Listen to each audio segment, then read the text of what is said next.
Hola, ¿cómo estás, Angelín? Muy buenas tardes y muy buenas tardes a los distinguidos asociados de la Cámara de Comercio de Lima, con quienes tengo la fortuna de compartir el día de hoy esta charla, ¿no? Mis reiteradas buenas tardes a ustedes y gracias a ti, Angelín, por la invitación y por la presentación también.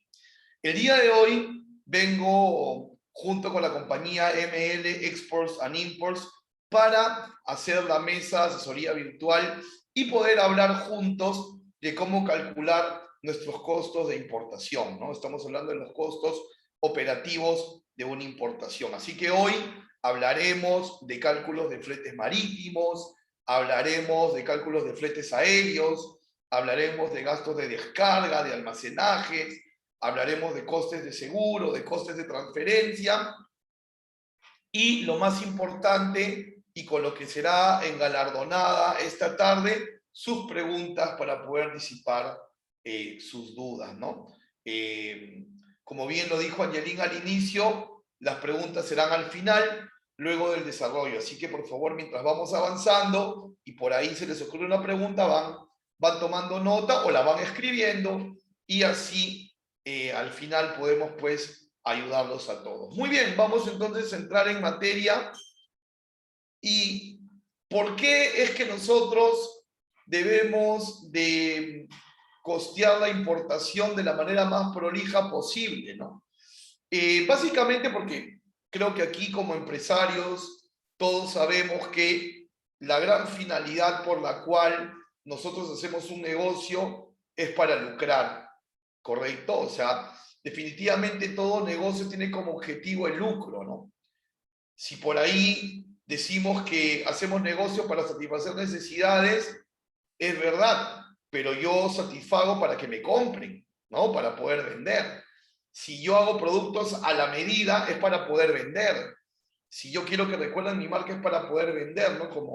Como dice por ahí un refrán, todos los caminos conducen a Roma. Entonces, cualquier proceso siempre va a ser para poder vender, ¿no? Y yo soy un firme convencido que nosotros vendemos los productos o los servicios de la empresa desde la forma como contestamos el teléfono, o sea, a ese nivel, ¿no? Entonces, ¿qué persiguen las empresas? Definitivamente generar ingresos, ¿no? Obviamente, generar ingresos y utilidades, ¿no? Porque ¿de qué me sirve a mí generar mis ingresos si mis costos van a ser iguales a los ingresos, ¿verdad? Ya ahí no tendría mucho sentido. No buscamos obviamente generar utilidad y más allá de generar utilidad, generar rentabilidad, ¿no? Que el proyecto sea sostenible en el tiempo, ¿no? Entonces, lo primero que quisiera decirles es que obviamente aquí cuando hablamos de costos de importación, y por eso quise empezar con esta lámina, eh, cuando hablamos de costos de importación hablamos de costos operativos, ¿no? Pero obviamente la empresa tiene más costos aún, así que digamos que lo que vamos a ver hoy es una parte de lo que ustedes tienen que adicionar a su matriz general de costeo, ¿no? Para llegar a su gross profit, a su net profit y demás, ¿no? Entonces, hoy vamos a aprender a costear, digamos, vuelvo a repetir, la parte operativa de la importación, pero no es el costo total, ¿no? Eso ustedes lo tienen que llevar a los demás costos de la compañía y obviamente siempre tendrá sentido hacer negocios mientras estos sean rentables, ¿no?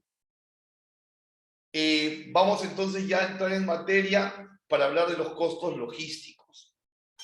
Y he querido empezar con este concepto que me parece muy interesante porque es un concepto que yo veo que está muy ligado al comercio exterior.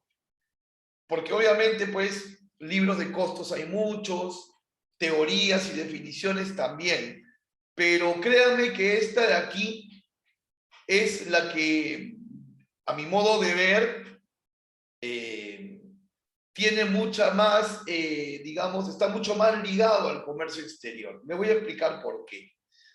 El concepto que están viendo en la pantalla dice que los costos son suma de valores que deben ser debidamente identificados y analizados.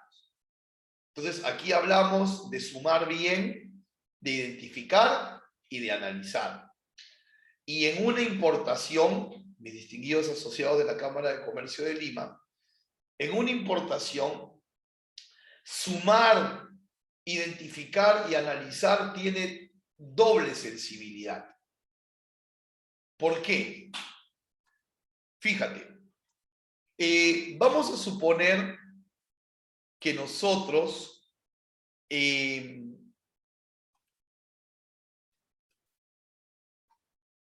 hemos calculado un flete internacional por el valor de $1000, ¿ok? Vamos a suponer que yo calculé $1000 de valor y presupuesté $1000 de valor. Pero olvidé que a veces la mercancía no se fleta por el peso, sino que a veces se fleta por el volumen. Y entonces, cuando recibo el aviso de llegada, esa notificación previa de que la mercancía va a llegar a Perú, me encuentro con que el flete que me están cobrando no es 1000, me están cobrando 1300.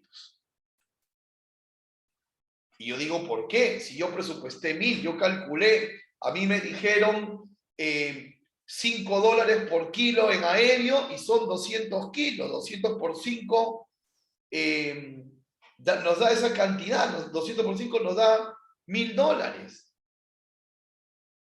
Pero tú no te diste cuenta o no le diste la información al operador de las dimensiones de la mercancía. Y la mercancía tenía más volumen que peso. Y ahí están los $1300. Y si haces el cálculo del volumen, que ahora lo vamos a aprender, pues calza en 1300. Entonces el operador no se está aprovechando, no está sorprendiendo. Hubo volumen que no avisaste, que no calculaste. ¿Qué va a pasar? Vas a tener que pagar $1300. ¿Qué pasa si no los pagas?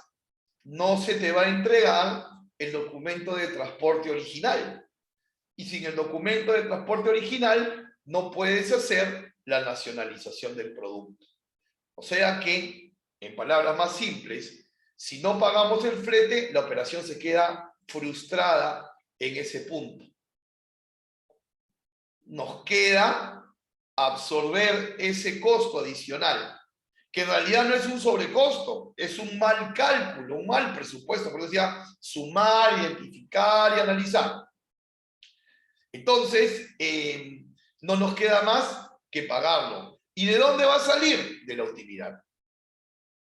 Esa utilidad que yo pensé que iban a ser $1500, ahora van a ser 1200. Así de claro, así de aritmético. Entonces, calcular bien, ¿no? Pongo un ejemplo más.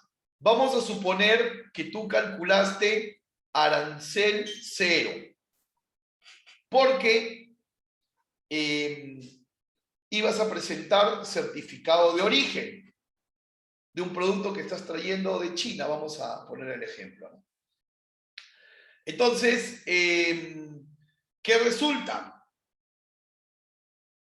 Que nunca le pediste al proveedor que te mande un borrador del certificado de origen y el proveedor te manda un certificado de origen incorrecto. Y cuando lo presentas a tu agente de aduanas te dice, este certificado no está correcto, vas a tener que pagar aranceles. Y entonces vas a tener que pagar, vamos a suponer, $500 de aranceles.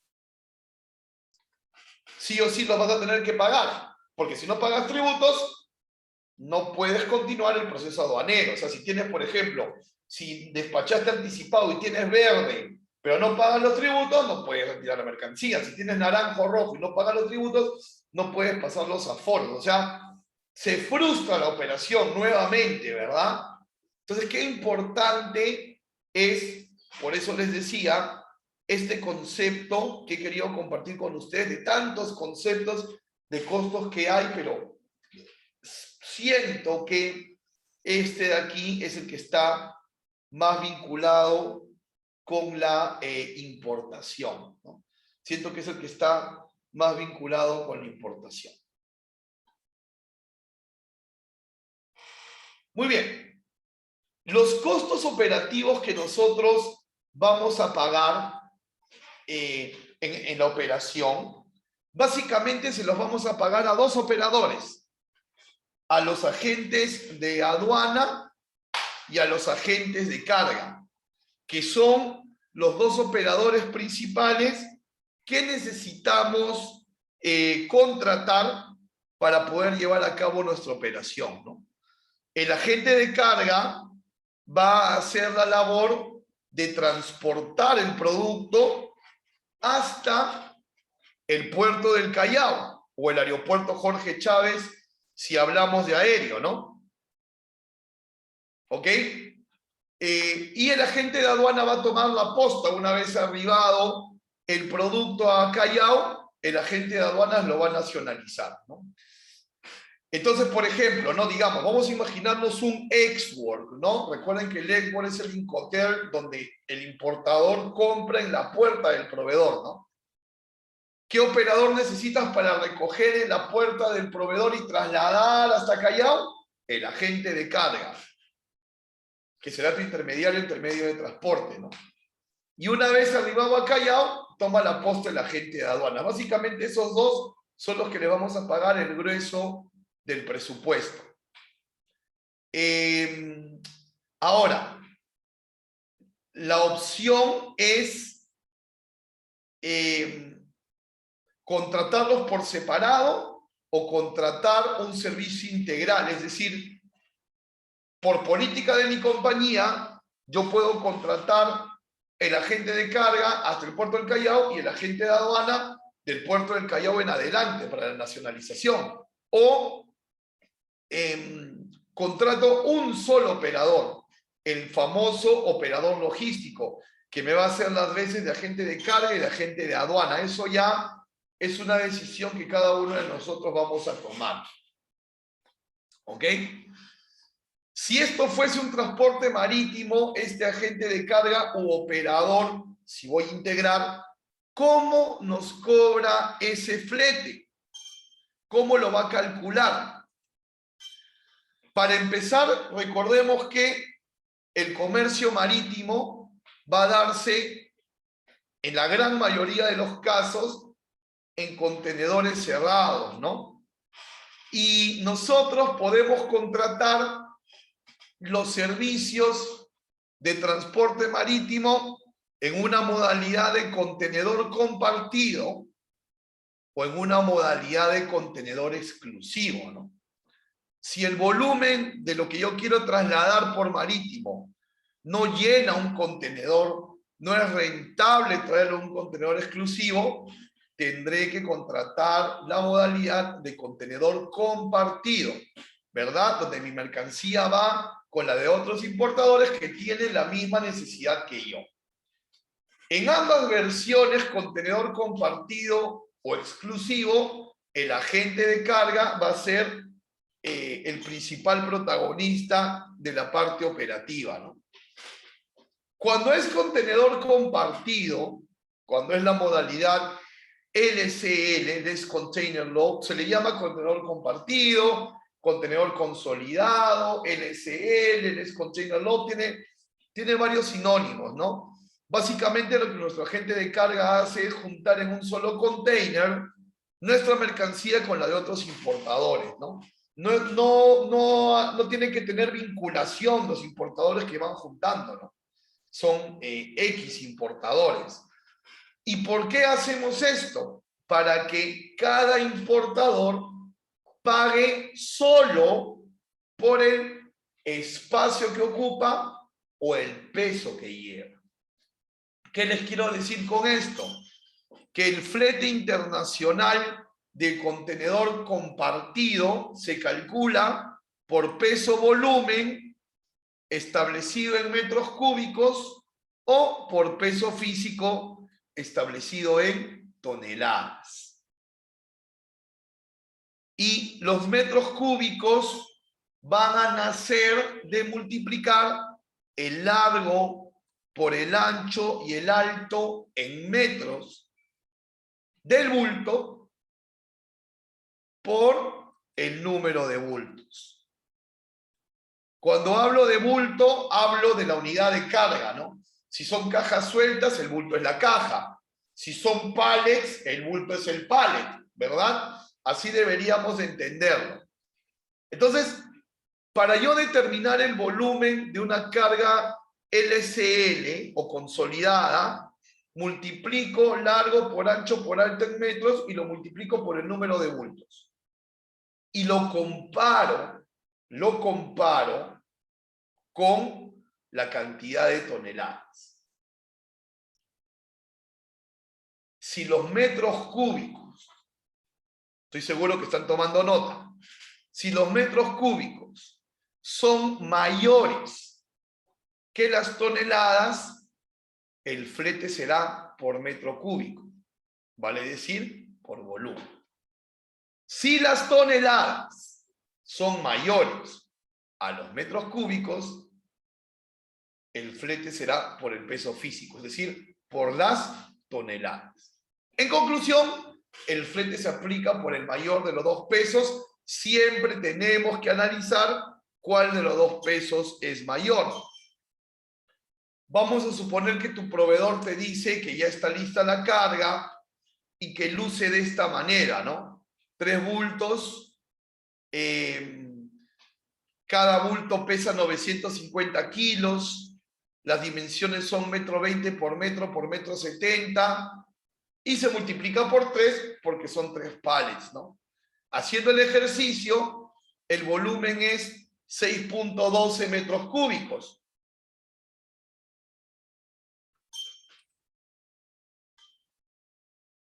Y tomando la tarifa del agente de carga que me dice que va a ser $120 por tonelada o metro cúbico, primero analizo cuál es el mayor, ¿no?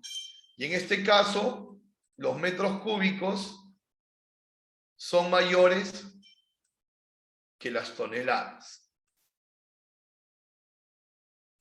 Por lo tanto, ese flete de $120 por tonelada o metro cúbico se aplicará por metro cúbico, por ser el mayor. Tenemos ahí 120 por 6.12. El flete es 734,40. De esa forma se calcula un flete marítimo. Ahora, los fletes marítimos vienen acompañados de los gastos de llegada, ¿no? Porque ese contenedor tiene que desconsolidar, tiene que descargar y demás. Entonces, están los famosos gastos de llegada, que son gastos conexos al flete. Y más o menos estas son las tarifas de mercado, ¿no? $55 más IGB por tonelada, $160 más IGB por BL, o sea, el visto bueno es un flat, no importa si el BL tiene muchos o pocos metros cúbicos, es por BL, por documento de transporte, el handling también es flat por BL, y el almacenaje más o menos es un estándar de $300 más IGB, sin contar movilizaciones, ¿no? Es decir, si la mercancía sale Canal Rojo, esos $300 tendrán un recargo entre 85 y $100 más, porque el Canal Rojo implica movilizaciones dentro del almacén para aforar, ¿no? O si quieres hacer un aforo previo también. Entonces, más o menos por ahí vas sacando tu línea, ¿no? Es importante entender lo siguiente. Estas tarifas que les estoy poniendo que son promedio, ¿no? Acuérdense que estamos en un país de libre mercado. Entonces, estas tarifas que les pongo son promedio, ¿no? Pero son tarifas cuando el importador asume el flete. En otras palabras, cuando tú has hecho tu compra en Exwork o en FOB. ¿Por qué? Porque estas tarifas te las ofrece un agente de carga que te hace el traslado desde origen a Perú. Y tú estos montos de llegada los vas a saber desde que te cotice la gente. O sea, a ti todavía te están produciendo el producto en origen y tú ya sabes cuánto vas a pagar de descarga y de todo, aún sin haberlo embarcado desde origen. Pero eso solamente sucede cuando tú, importador, contratas a la gente de carga. Si lo contrata el exportador, o sea, el proveedor en origen, estos gastos no se pueden negociar y normalmente son 3 o 4 veces más. Así que en realidad a veces nos dicen, oye, pero el flete de mi proveedor es mejor, sí, pero los gastos de llegada, olvídate, va a ser todo un tema. Ahora, si tu necesidad ya es la de un contenedor exclusivo, necesitas un full container. Y en el full container solamente te cotizan por el tipo de contenedor y el destino, ¿no? Y el tramo, digamos. El concepto volumen y peso desaparece porque inclusive tú puedes tener la mitad del contenedor de volumen y si quieres arriendas todo un contenedor para ti. Si lo pagas no hay ningún problema. Entonces la tarifa va por contenedor. Y cuando la tarifa es por contenedor, los gastos de llegada son un poquito más, ¿ok? Son un poquito más. Pero aquí, cuando tú importes full container, yo te recomiendo apoyarte en tu operador logístico para redireccionar tu contenedor. Porque el contenedor va a llegar al almacén con el que trabaje la naviera que lo trae. Pero tú ese contenedor, a la hora de descargar, lo puedes mover hacia otro almacén que tenga menores costos. Entonces, esa es una facultad que el importador tiene y se llama redireccionamiento. Entonces, yo aconsejo redireccionar cuando es un full container. ¿Ok?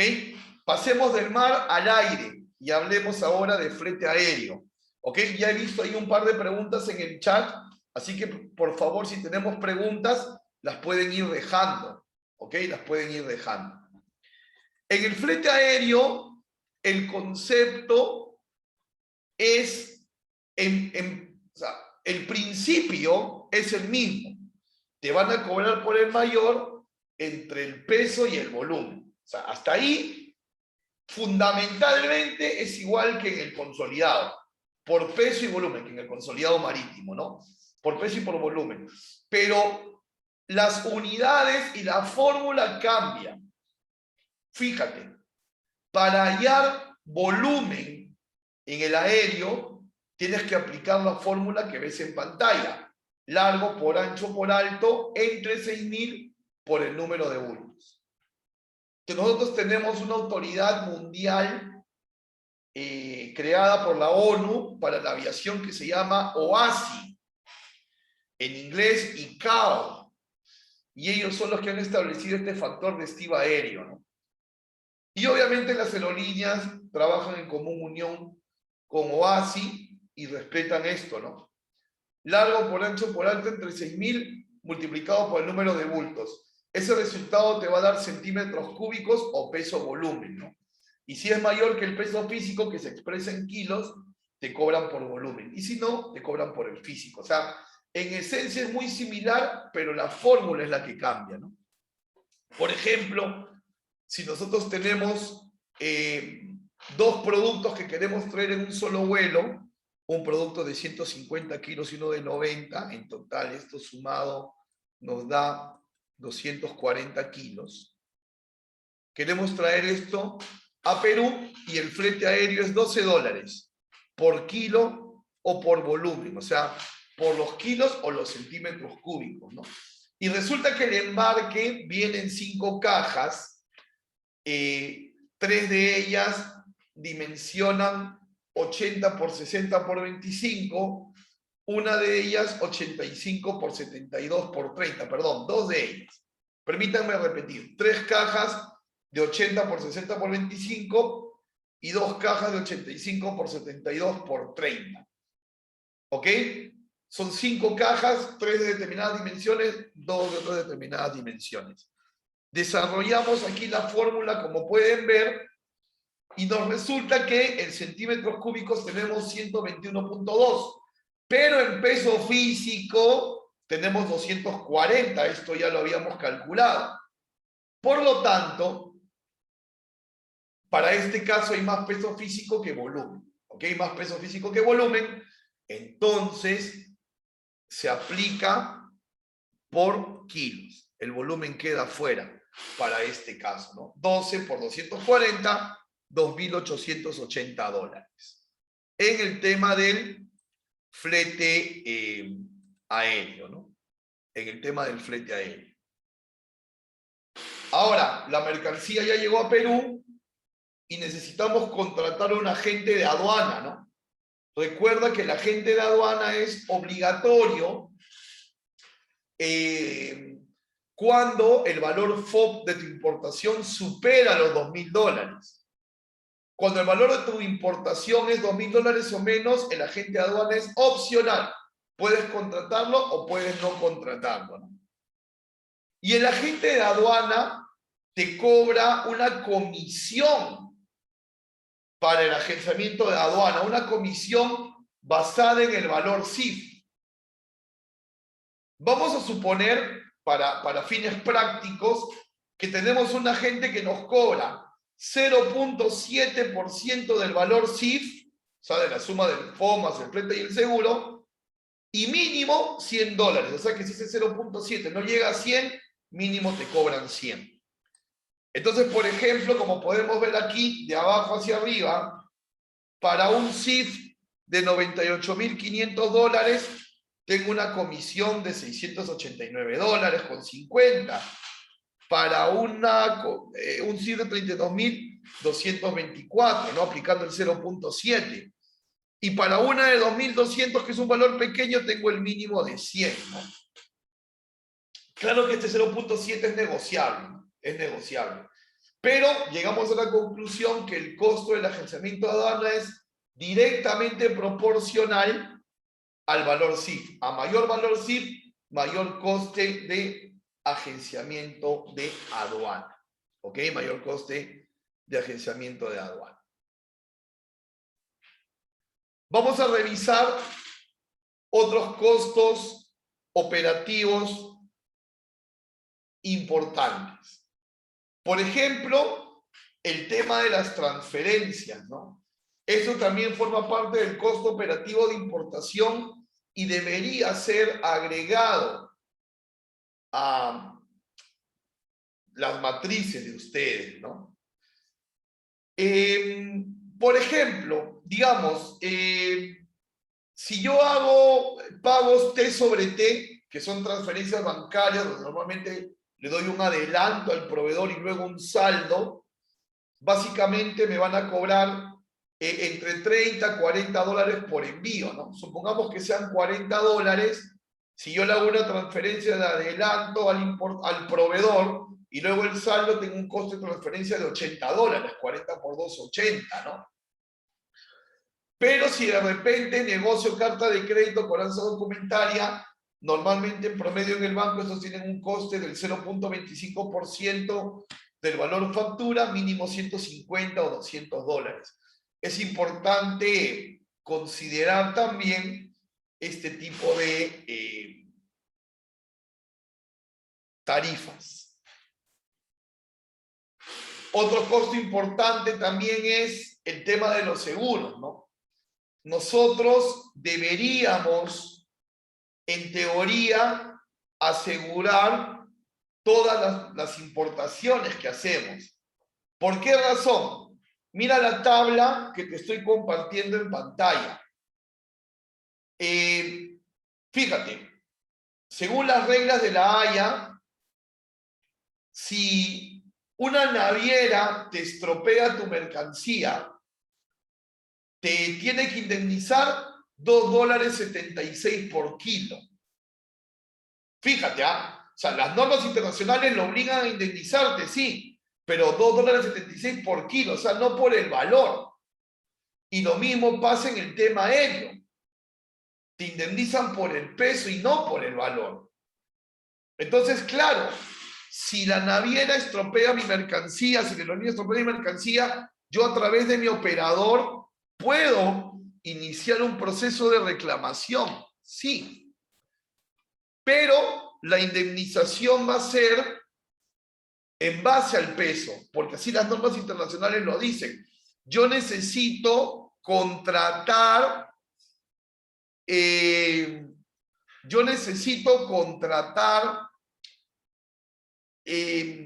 una empresa de seguro para, valga la redundancia, asegurar el valor del producto, no lo que pesa, sino lo que vale, ¿no? Y las aseguradoras normalmente tienen su prima entre el 0,25 y el 0,5% del valor que quiero asegurar, ¿no? Por ejemplo, una mercancía de $20.000 al 0,5 me estarían cobrando $100 de prima de seguro, ¿no? Es importante revisar con más de una compañía de seguros para ver qué tipo de prima y qué tipo de coberturas tienen, ¿no? Es muy importante también. Bien, esto es lo que teníamos para comentarles hoy sobre el tema de los costos de importaciones. Hemos repasado los costos más importantes como son los fletes, el agenciamiento de aduanas, el tema de los seguros, de las transferencias. Y a nombre de ML Export and Imports, les quería compartir una invitación para el día sábado 28 de agosto. El sábado 28 de agosto, ML Export and Imports va a estar realizando un taller de cómo costear nuestras importaciones, ¿no? Un taller práctico con casos, con métodos y demás. La cita es para el sábado 28 de agosto de 6:30 de la noche a 8:30 de la noche, ¿no? Les he compartido el chat ahí, el link, para que puedan revisarlo, ¿no? Vamos a revisar fletes aéreos, fletes marítimos, agenciamientos de aduana, casuística, etcétera. Todos cordialmente invitados, 28 de agosto, de 6:30 de la noche a 8:30 de la noche, organizado por ML Export and Imports, empresa socia de la Cámara de Comercio de Lima, ¿no? Para cualquier consulta adicional para ello, pueden comunicarse con el señor Miguel Adera al mail y los teléfonos que están apareciendo en pantalla. Muy bien, entonces ahora es momento de, creo yo, la parte más importante, poder despejar sus dudas y sus consultas. Angelín, si fueses tan amable de ayudarme con la lectura de las preguntas, por favor, y quienes aún no han puesto su pregunta, es el momento de hacerla, ¿ok? Para poder disipar las curiosidades que tengan, las incógnitas que tengan, algún caso puntual de alguna importación que tengan en este momento, todo es bienvenido aquí para poderlos asesorar. Angelín, si me ayudas, por favor, muchísimas gracias. Claro que sí. La primera pregunta que tenemos en el chat es de la señorita Maritza Miani. La consulta es, tengo una carga que sale de Bolivia en condiciones CIF, pero me dicen que lo van a enviar por tierra hasta Arica y de ahí marítimo hasta Callao. Consulta, ¿cómo debo de trabajar esa importación? A ver, gracias Maritza por la pregunta. La ruta que te están dando es una ruta correcta. Cuando va de Bolivia a Perú, va vía Arica, o sea que hasta ahí es correcto lo que te están dando, y es un término CIF también. Entonces simplemente tú deberías de esperar el aviso de llegada. Si el producto no es restringido, tienes que declararlo antes del arribo. Yo creo que tú ya debes tener el conocimiento de embarque o bill of lading. Entonces, revisa el tracking para ver cuándo va a llegar. Haz tu anticipado, te recomiendo una semana antes, y queda atenta al aviso de llegada para poder pagar los costes, ¿no? Eso es lo que tendrías que hacer, eso es lo que te podría aconsejar Maritza. Si tienes alguna pregunta más respecto a esa operación, me lo informas, ¿no? Encantadísimo de ayudarte. Adelante, Angelín, por favor. Bien, la siguiente consulta es de Moisés. Buenas tardes. ¿El costo de transferencia internacional que cobre un banco debe ser cargado en el costo del producto? ¿Hay algún sustento contable sobre eso? A ver, fíjate, tú le vas a pagar una comisión al banco al momento de hacerle la transferencia internacional a tu proveedor. Por lo tanto, si tú le vas a pagar al proveedor $2.000 de adelanto, el banco en realidad te va a cobrar 2.040, por suponer que la comisión es 40. Entonces hay un costo de comisión de $40 que está saliendo de tu caja y que obviamente tú tienes que recuperarlo al momento que localmente vas a vender el producto importado. Es algo que tú quieras subsidiar ese coste, ¿no? Por lo tanto, debe ir a tu matriz de costos, por supuesto que sí, porque tú cuando vendas localmente, estás esperando recuperar lo que le pagaste al proveedor y lo que gastaste en logística, incluida esa transferencia, Moisés. Muchas gracias. Seguimos con las preguntas. Bien, la siguiente consulta es de Dani. ¿Qué nos recomiendan los que quieren importar por primera vez? A ver, quienes quieren importar por primera vez, yo les recomendaría que miren China como un proveedor. Recomendación número 1. Que miren a China como un proveedor. ¿Por qué? Porque el proveedor chino tiene una particularidad muy interesante. Tú puedes encontrar proveedores chinos de pijamas que te venden mínimo 5 conjuntos de pijamas. Proveedor chino de calzados que te vende como mínimo 4 pares de calzados. Proveedores chinos de bicicletas eléctricas que te venden como mínimo 2 bicicletas. Cosa difícil de encontrar en proveedores de otros países. Entonces, si yo quiero empezar de menos a más, por ese lado, mi primera recomendación sería mirar a China. 2, ya una vez con mis ojos puestos en China, mirar proveedores que vendan las cantidades que mi capital está dispuesto a pagar. No concentrarme en proveedores que mínimo venden 20, 30, 40 unidades cuando mi capital solo da para 10 o 15. Y tercera recomendación, no hacerse de muchos costos fijos al inicio.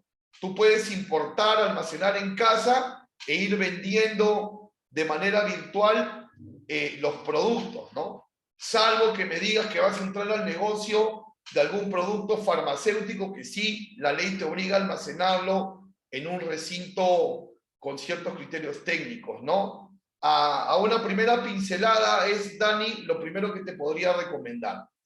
Seguimos, Angelín, por favor. Bien, Yesenia Oruna consulta. ¿Es más conveniente importar en FOB o CIF? A ver, Yesenia, yo siempre recomiendo, estoy dando mi opinión profesional personal, yo siempre recomiendo que el importador compre en Export o en FOB, por 2 razones básicas. Número 1, si tú compras en Export o en FOB, Yesenia, tú como empresa importadora estás poniendo a tu operador a trabajar en origen. Es decir, que tienes ojos y oídos en origen. Sobre todo si el proveedor al que le vas a comprar es nuevo. Es mucho más confiable escuchar de la boca de tu operador decir que ya la carga se está embarcando a que el proveedor nuevo te diga que ya se embarcó. Y número 2, por el tema de los pagos al proveedor. Yo al proveedor le adelanto el 50%. ¿Cuándo le doy el saldo? Cuando la mercancía ya está conmigo. Entonces, cuando mi operador recoge el producto en origen, es como que la mercancía ya estuviese conmigo en Perú, porque la tiene mi socio allá, que es mi operador. Con esa tranquilidad pago mi saldo. Por eso yo recomiendo el Export o el FOB, Yesenia. Gracias por la pregunta. Es una pregunta muy interesante y que creo que nos sirve a todos los que hacemos importaciones. Angelín, seguimos, por favor. Sí, la siguiente consulta es de Marilyn. ¿Algún modelo de costeo que nos pueda compartir para obtener nuestro precio final? Sí, yo les puedo compartir un modelo para que puedan practicar. Entonces, Angelín, me pasas tu correo corporativo, por favor, y ahí te lo paso para que lo puedas compartir con los asociados. Sí, por supuesto Perfecto. que sí, Marilyn, de todas maneras. Bien, la siguiente consulta es de Roger García. ¿Por qué en el cálculo del costeo se divide por 6.000? Ok, esta pregunta, Roger, va directamente ligada al frente aéreo, ¿verdad? A la fórmula. Les había comentado que existe una organización internacional que es la máxima autoridad en el mundo en el tema de aviación para pasajeros y carga, que es OASI. que es una organización creada por la ONU para velar por el bien llevar de la carga aérea y del pasajero que va por avión. Ellos son los que han establecido como un factor de estima aéreo el denominador 6000. Y las aerolíneas y las agencias de carga que trabajan en común unión con el OASI respetan esa fórmula. Gracias. La siguiente consulta es de Diego Linares. ¿Cómo se pagan los impuestos si no tienes agencia de aduanas? ¿Debo ir al Banco de la Nación? Ok. Mi respuesta va a empezar con un tinte medio paradójico. Los impuestos de aduanas se pagan en cualquier banco menos en el Banco de la Nación. Y es paradójico porque debería de pagarse también en el Banco de la Nación. Los impuestos, Diego, se pueden pagar en cualquier banco privado, BCP, Interbank, Scotia, cualquiera de ellos.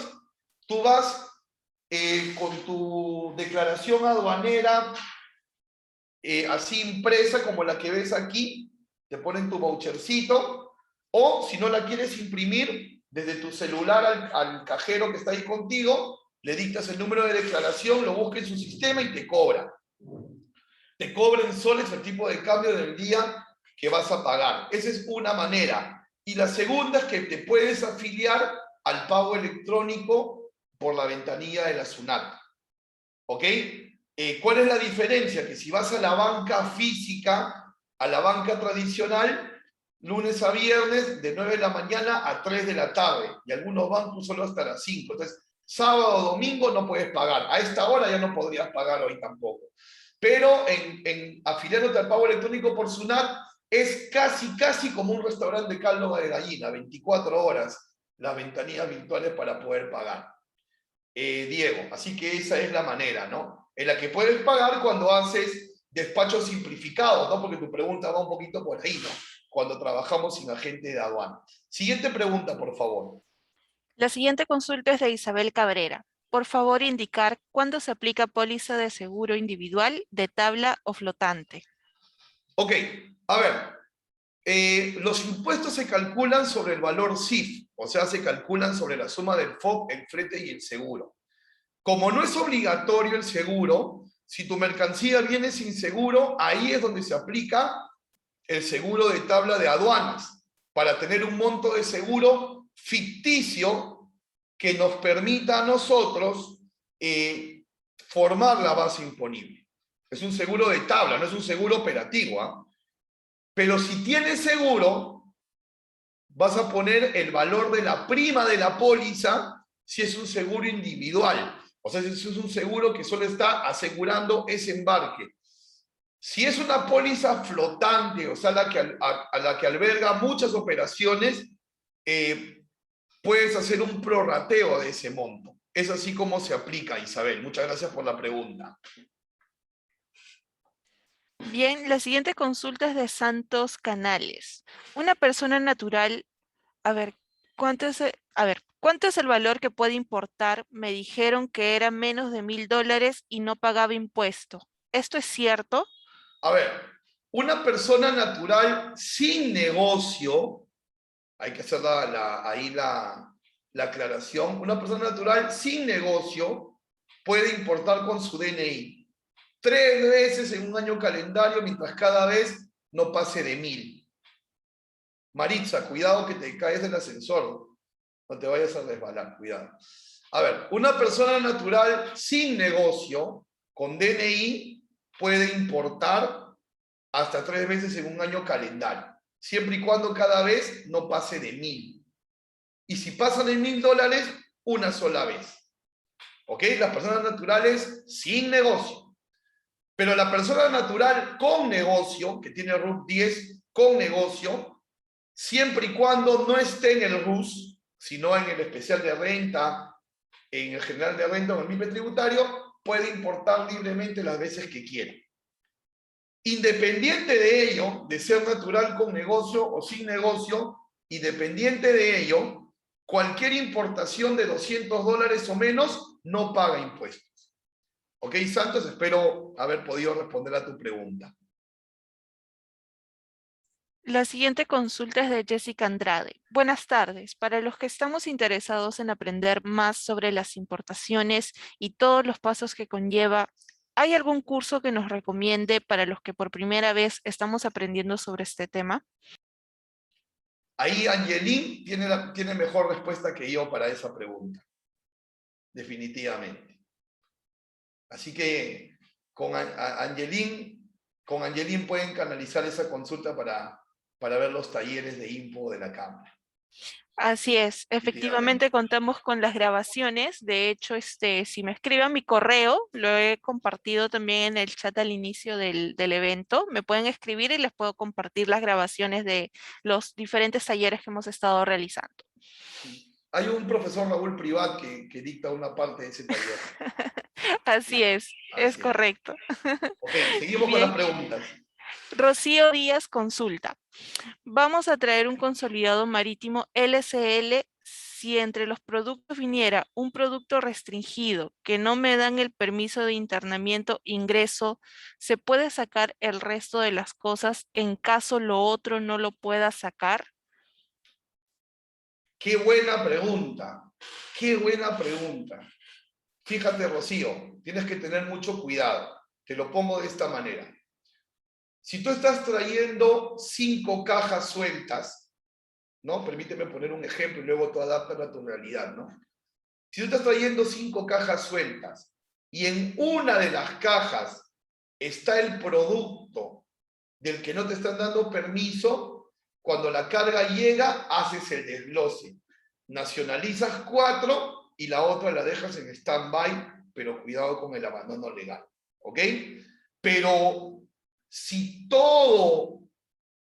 si por ejemplo en una caja está viniendo un producto restringido y un producto que no es, vas a tener que terminar sacrificando el que no es, porque el desglose se hace por bultos, no por lo interno que tenga en bulto. O sea, si tengo 5 cajas, yo no puedo decir, mira, de la caja 1 vamos a abrir y la mitad la vamos a separar y la otra mitad sí la nacionalizamos. No, el desglose, Rocío, es por unidad de carga.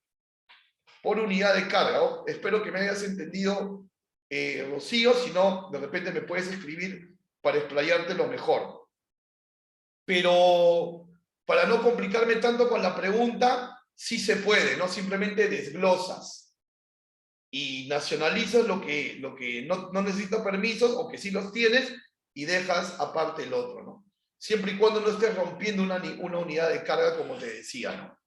Y cuidado con el abandono legal, ¿no? O sea, esa que estás dejando aparte, si tu permiso está corriendo, tiene que correr a un tiempo más veloz que el abandono legal. Creo que he sido muy técnico, Rocío, no lo sé. Sorry, espero que me hayas podido entender. Seguimos, por favor. La siguiente consulta es de Eduardo. Buenas tardes. Se habló de los contenedores que se usan habitual, pero si mi mercadería es perecible y necesito un contenedor con refrigeración, ¿varía los precios? Claro, mientras más, vamos a decir así, mientras más sofisticado el contenedor, más cala la tarifa, ¿no? Un contenedor de 20 y 40 pies van a tener una tarifa y un contenedor refrigerado va a tener una tarifa más alta, y si el contenedor es techo abierto va a tener una tarifa más alta, y si es solo plataforma también más alta. O sea, a mayor complejidad del contenedor, mayor tarifa. La siguiente consulta de Lisbeth Castro dice lo siguiente. Buenas tardes. ¿Cómo saber qué Incoterms es el más recomendable para una importación? Ok, ya lo respondí hace un momentito. Edgeworth y FOB. Compren en Incoterms, donde ustedes pongan a trabajar a su operador allá en origen, para que tengan ojos y oídos en origen. Edgeworth o FOB. La siguiente consulta es de Moisés. ¿El valor de la multa generado por no realizar un despacho anticipado debería ser cargado al costo del producto o debería ser enviado al gasto? Esa es una política de tu empresa, pero y va a terminar siendo una política de tu empresa si vas a encarecer un poquito el precio final para recuperar la multa o vas a sacrificar tu utilidad. Ya eso va a depender de la política de cada empresa y de la situación. Yo puedo decidir vender el precio en Lima un poquito más arriba para recuperar la multa, o puedo decidir venderlo al mismo precio y de mi utilidad pagar esa multa, ¿no? Ya eso va a depender de cada situación, ¿no? Si se me da el espacio para vender a un poquito más y recuperar la multa, yo lo haría, ¿no? Si no se me da el espacio, como decimos en el argot, caballero nomás, de la utilidad, pagamos esa multa que finalmente son 430 soles la multa por no numerar anticipado cuando estás obligado, ¿no? 430 si es que no te notificó SUNAT que ya estaba por venir el producto. Si te notificó, 860. La siguiente consulta es de Efraín Morales Pacheco. Tengo una pregunta.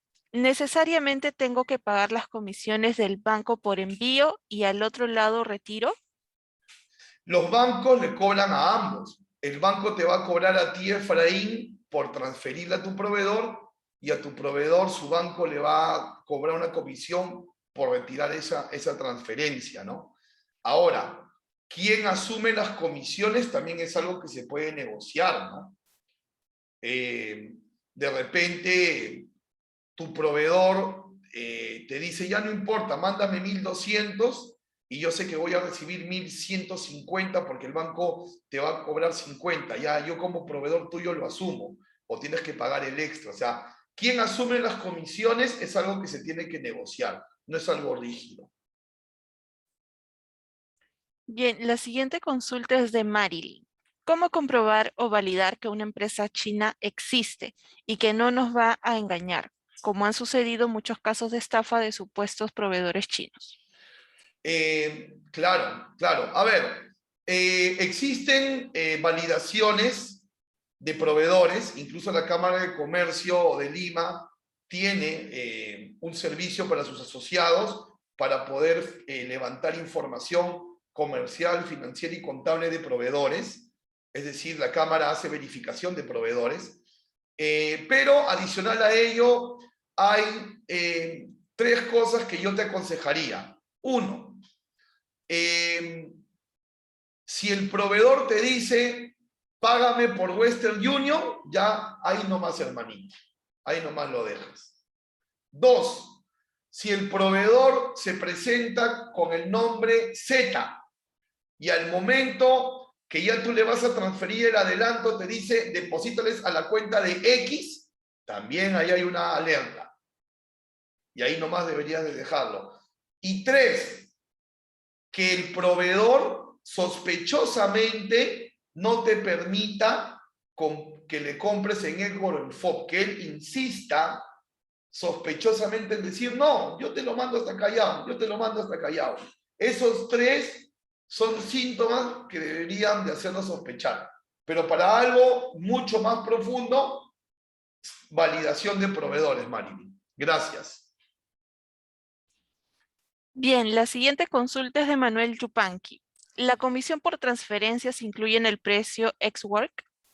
Si te lo quiere incluir el proveedor, lo hará.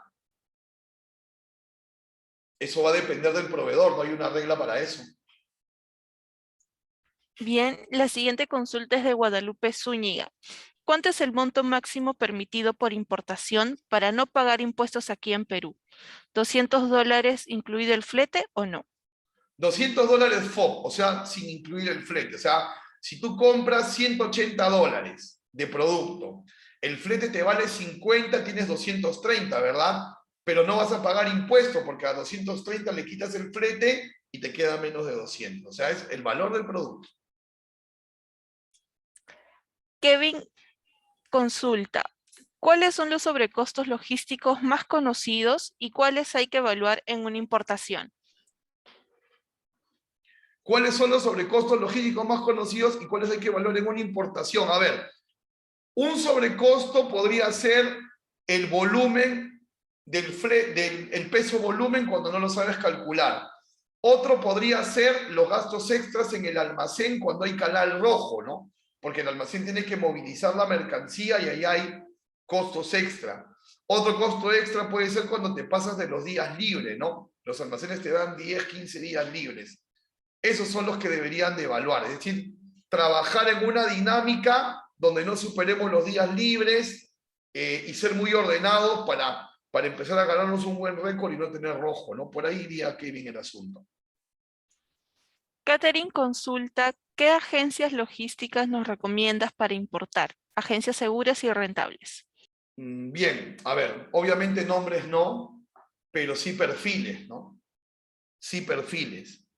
El perfil, ¿sabes cuál es, Catherine? Que te muestren su portafolio de clientes, para que tú veas a qué sectores atienden, a los textileros, a los farmacéuticos, a los de productos médicos, a los de repuestos. Si ves que el operador se mueve en diferentes frentes, entonces es un buen operador y con él deberías irte. Y el operador no debería tener reparo alguno en decirte para quién trabaja. Y de repente, si tú conoces gente en esa empresa, nos llamas y pides referencia. Es como el currículum, ¿no? Funciona más o menos así. Gracias, Catherine, por la pregunta. ¿Continuamos? Sí, Yesenia una consulta. Al importar el CIF o FOB respecto al gasto económico, ¿cuál sería la mejor opción? Definitivamente el FOB, porque si en el CIF los gastos de llegada van a ser 3 o 4 veces más que los que habíamos visto en la pantalla, ¿no? En el momento que hicimos el tarifario. Definitivamente FOB. Siguiente, por favor. Bien, la siguiente consulta es, si compro en FOB a través del operador logístico local, ¿el flete y seguro se declara en la DUA?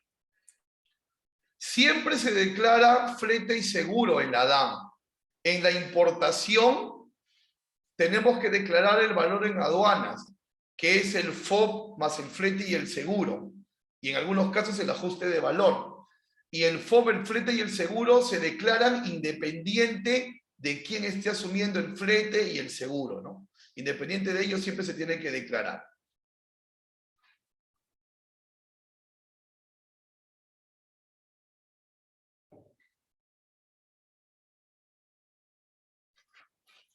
Angelín, no sé si tenemos más preguntas. Sí, Roberto Muñoz consulta, ¿qué consideraciones debo tener para importar insumos químicos fiscales? Gracias.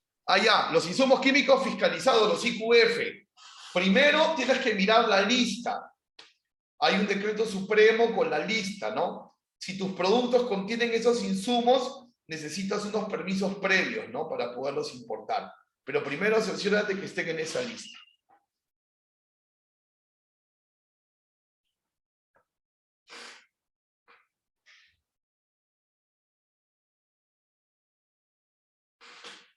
Siguiente.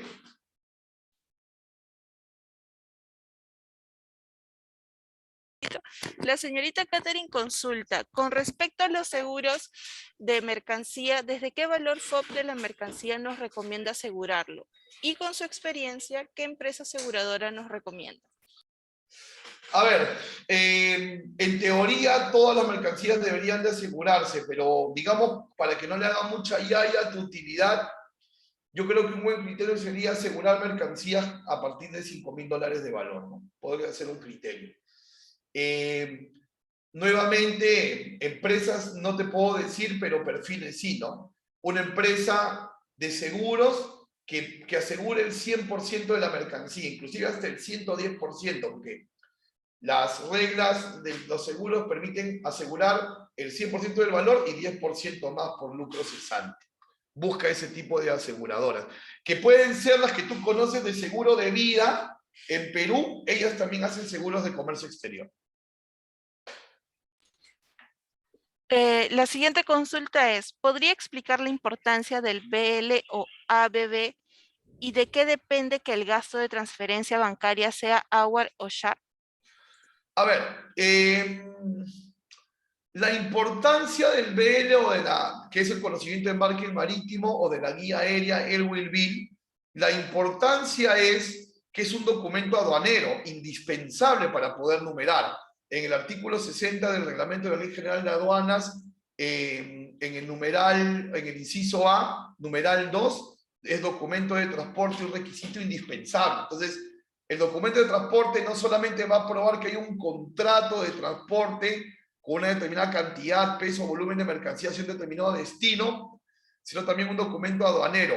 Y las condiciones del gasto de transferencia bancaria van a depender de la negociación entre las partes.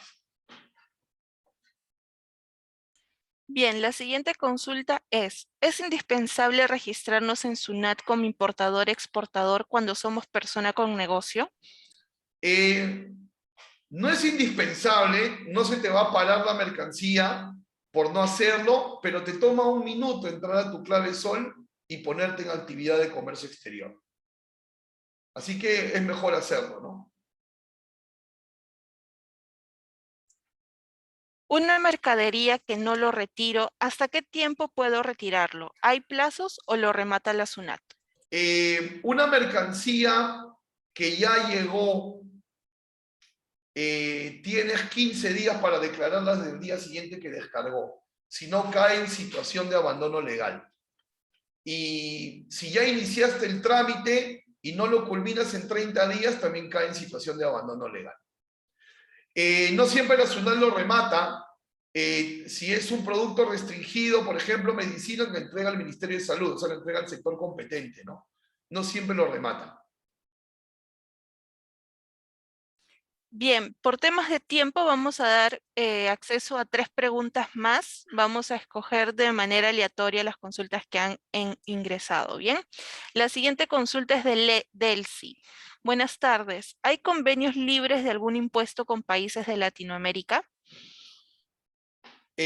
Claro, tenemos tratados de libre comercio, vamos de norte a sur.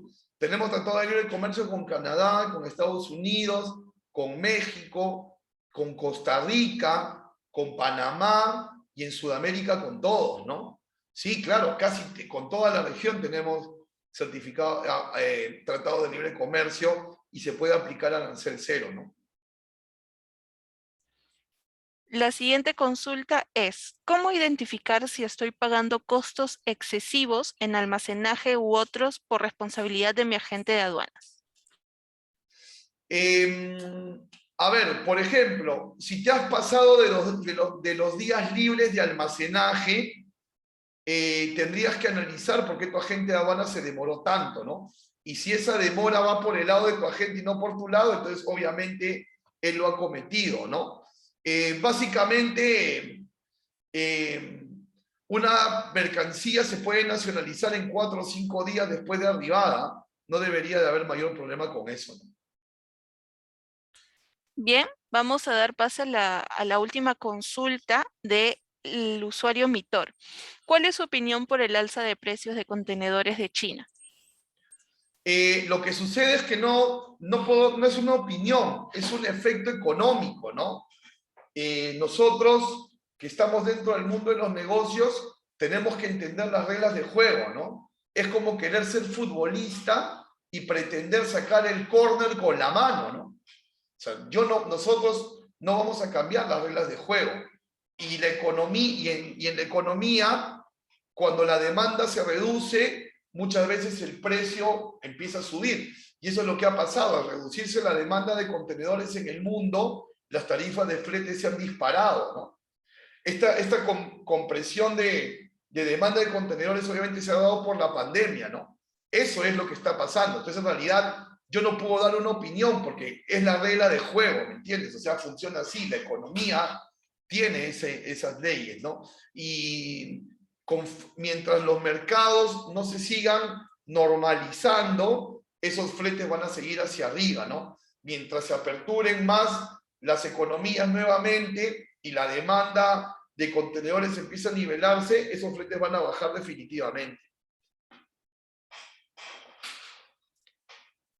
Bien, estas han sido las consultas, profesor. En realidad, por temas de tiempo, ya vamos a ir cerrando la sección de exposición en cuanto a mesa de asesoría virtual. Antes de cerrar, hubieron algunas preguntas en cuanto al material. Les comento que vamos a estar compartiendo la información con ustedes.